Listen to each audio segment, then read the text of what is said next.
নমস্কার, আপনারা দেখছেন সংবাদ প্রতিদিন .in জ্যাক অলিভার স্টুডিওয়ে আপনাদের সঙ্গে রয়েছি আমি অহনা। চিঠি আগেই দিয়েছেন মুখ্যমন্ত্রী মমতা বন্দ্যোপাধ্যায়, এবার সেই চিঠির ঝাঁজ আরও একবার বাড়ালেন তিনি। জ্ঞানেশ কুমারকে চিঠি দিয়েছেন। রাজ্যে যেভাবে আমলা স্তরে বদল করা হচ্ছে সেই বিষয়টাকে স্বাভাবিক রুটিন বদলি হিসেবে দেখতে নারাজ রাজ্যের মুখ্যমন্ত্রী মমতা বন্দ্যোপাধ্যায়। এবার তিনি বলছেন যে এর উত্তর আম জনতা দেবেন। তিনি পরিষ্কার চিঠিতে উল্লেখ করেছেন যে এইভাবে যতই বদলি করা হোক না কেন বাংলার মানুষের মন বদল করা যাবে না। এক্ষেত্রে তিনি বিজেপি এবং নির্বাচন কমিশনের আতাতকেই সামনে এনেছেন।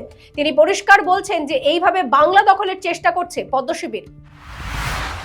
পানিহাটিতে পদ্ম শিবিরের প্রার্থী অভয়ের মা রাজনীতিতে তিনি আসবেন না আগেই বলেছিলেন, তাহলে হঠাৎ সিদ্ধান্তের বদল কেন? যে বিষয়টা জানা যাচ্ছে যে আরজিকর ইস্যুকে সামনে রেখে পানিহাটি সিটটি জেতার চেষ্টা করছে পদ্ম শিবির। অর্জুন সিং এর সঙ্গে তার সাক্ষাৎ হয়েছিল, কিংবা বিরোধী দলনেতা শুভেন্দু অধিকারীর সঙ্গে তার সম্পর্কের কথা সকলেই জানেন, কিন্তু অর্জুন সিং এর সঙ্গে সাক্ষাতের পরও অভয়ের মা জানিয়েছিলেন যে তিনি রাজনীতি চান না, চান মেয়ের বিচার। দ্বিতীয় দফায় প্রার্থী তালিকা প্রকাশ করেছে বাম শিবির, তবে সেই তালিকায় নেই কোনো বিশেষ চমক। মোহাম্মদ সেলিম কিংবা শতরূপের নাম নেই। নন্দীগ্রাম ছাড়া হয়েছে শরিক দলের জন্যই।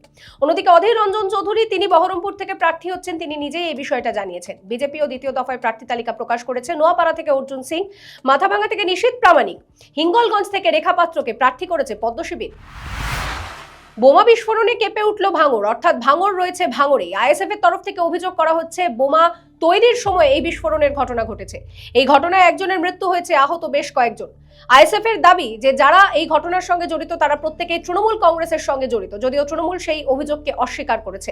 এই ঘটনায় রাজনৈতিক পারদ বাড়ছে, একই সঙ্গে মৃত এবং আহতদের পরিচয় এখনো সামনে আসেনি। গতকালকে বাইরের লোক এবং গ্রামের লোক কিছু ছেলে থেকে তারা বাইরে থেকে লোক নিয়ে এসে বোম বানছিল। সেই বোম বাস্ট হয়, একসঙ্গে 4খানা বোমের আওয়াজ পাই, কিন্তু কোনো মানুষ একসঙ্গে 4খানা বোম যে মেরে দেবে এরকম আমরা দেখিনি যে এক হাতে 4টে বোম মেরে দেয়। ভোটের আবহে এবার হারোয়ায় খুন তৃণমূল কর্মী। স্থানীয় বাসিন্দারা মৃতদেহ দেখতে পেয়ে পুলিশকে খবর দেয়। জানা যাচ্ছে তার গায়ে একাধিক আঘাতের চিহ্ন রয়েছে। তাকে ধারালো অস্ত্র দিয়ে কুপিয়ে খুন করা হয়েছে বলে জানা যাচ্ছে। তার হাত থেকে কবজিকে কেটে আলাদা করে দেওয়া হয়েছে। এই ঘটনায় রীতিমতো চাঞ্চল্য ছড়িয়েছে। গোটা ঘটনার তদন্ত শুরু করেছে পুলিশ, তবে কে বা কারা এই ঘটনা ঘটিয়েছে তা এখনো জানা যায়নি।